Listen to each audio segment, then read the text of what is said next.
ఒక్క వీడియోకి ఇన్ని బ్యాడ్ కమెంట్స్. అన్ని ఈ డ్రై మటన్ పీసుల వల్లే.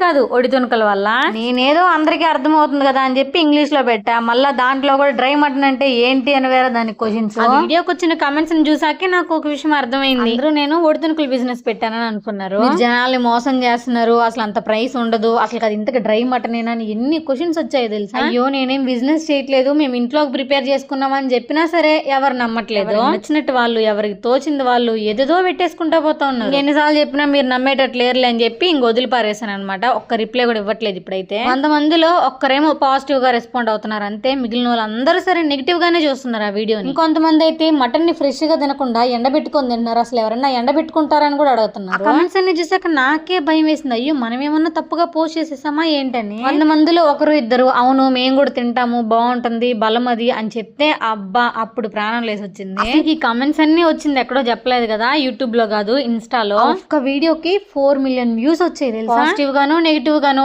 ఆ వీడియో అయితే అంతమంది దాకా వెళ్ళింది కాబట్టి హ్యాపీనే. కాకపోతే ఇన్స్టాలో వచ్చిన వ్యూస్ యూట్యూబ్ లో రాలేదు. ఒకవేళ వచ్చుంటే ఈ పాటికి ఛానల్ మానిటైజేషన్ అయిపోయేదేమో. ఒకవేళ అలా జరుగుంటే ఈ పాటికి ఎప్పుడో ఇదిగో యూట్యూబ్ ఫస్ట్ సాలరీ అని ఒక వీడియో కూడా పెట్టేసేదాన్ని.